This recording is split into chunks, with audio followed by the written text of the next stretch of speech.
английский, или никого знает английский. How many of you understand English? Okay. So I apologize. My Russian is not very good, but and so I don't understand what Kendrick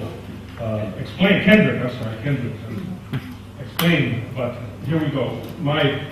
The presentation I'm going to share with you is one that I've been giving around Russia for the last 3 years. And it's the result not of book learning, but of learning in what I call the school of hard knocks in reality. And I'm interested in Russia because I think Russia represents a unique situation. What is the unique situation about Russia? I think there are potentially transformational ideas here in Russia that have not yet been presented to the rest of the world. For lots of reasons, for historical reasons, and for reasons that there is not today a business infrastructure in Russia that connects Russia effectively to the rest of the world. And the most precious thing of all are absolutely new ideas. New ideas are the most precious thing of all. But it's not a simple task taking new ideas and launching them into the world market. So the title of my talk is How to Commercialize Transformational Technologies from Russia. Okay? So the first question you have to ask yourself is your technology transformational? And what do I mean? I mean, is your technology absolutely new? It doesn't exist anywhere in the world. And today with the internet, when I first traveled to Russia, and I went to Siberia, and I went to Moscow actually, I asked for a copy of a piece of paper, a copy of it. And they said, oh, you want to make a copy?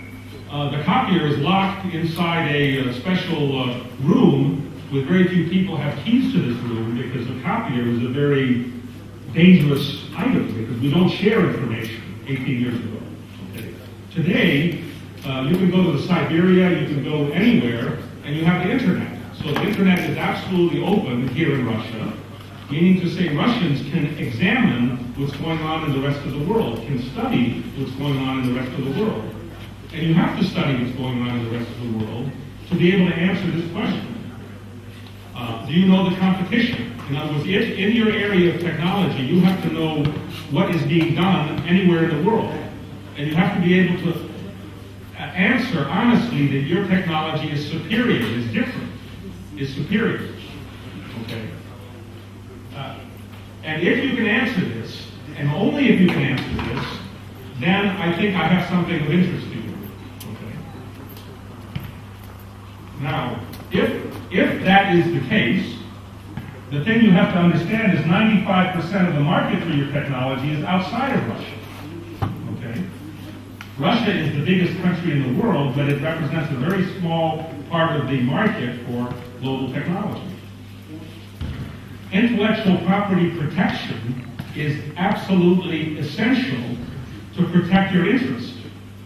If you have a new technology, the worst thing you can do is start telling people about it or publishing papers in an academic sphere, because if you publish a paper, you're not able to protect the technology. The academic world is a world where you gain status by publishing papers. It's how you advance in the academic sphere. How do you advance in the business sphere? You have to protect your idea before you publish it. So first you have to get IP protection through patents, first in Russia, but more importantly outside of Russia. If you get a Russian patent, and Russian patents are not so expensive, so many inventors will get a Russian patent, but if you get only a Russian patent, then you're basically giving the technology away to the rest of the world because anybody can read the Russian patent, and then they can take the technology and implement it outside of Russia, and you don't have any protection. So it's more important to get intellectual property protection outside of Russia.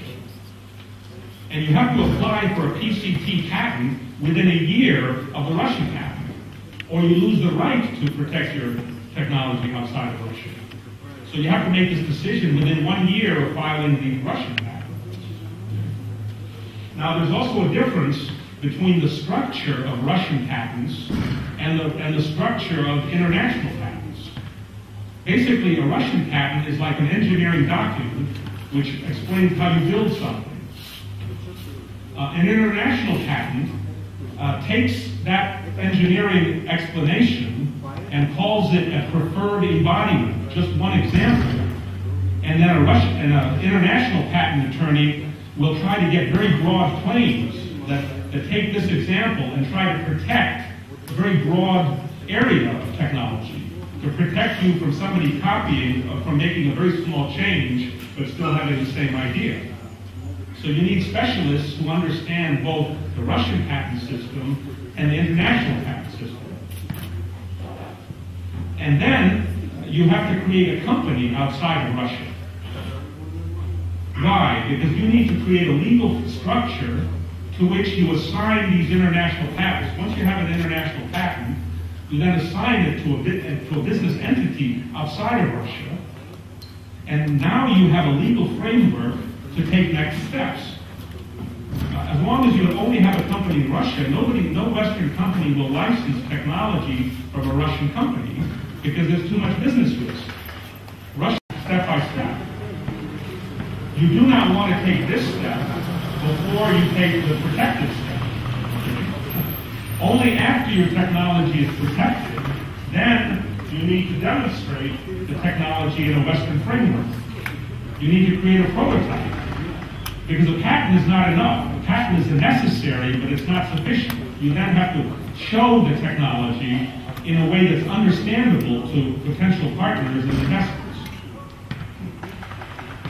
No, you do not need to reinvent the car if you have a superior engine. By this I mean, a lot of transformational technologies are like algorithms. Okay? And by the way, the Russian inventor will think that the commercial application of the technology is in this sphere, and it may be in a completely different field from the one that the inventor thinks is the commercial target. So I know this from experience. And licensing is probably the best method for commercializing your technology. Licensing it to a world leader in the field.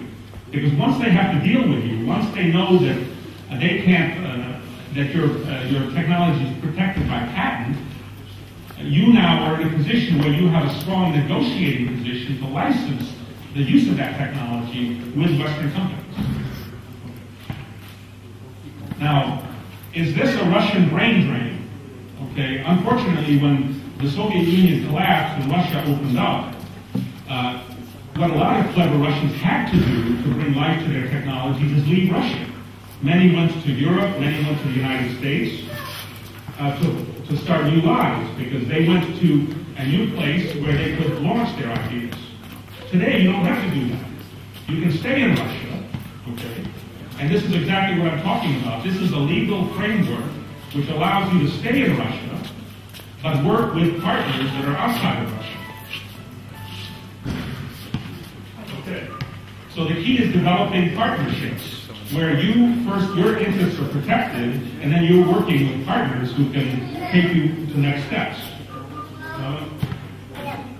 Now, just to show you that this is not just philosophy or abstract talking, I have three companies that I have executed this model with. The first company, Buddha Biopharma, is a company I established 3 years ago in Finland. The inventor is in Moscow, and we are the first company in the world with a solution and prevention for Alzheimer's disease. Do you know Alzheimer's? Alzheimer's is when you get old, when people lose their brains. Dementia. Unfortunately, that's not a big problem in Russia. Why? Because unfortunately, Russians are not living so long. Okay?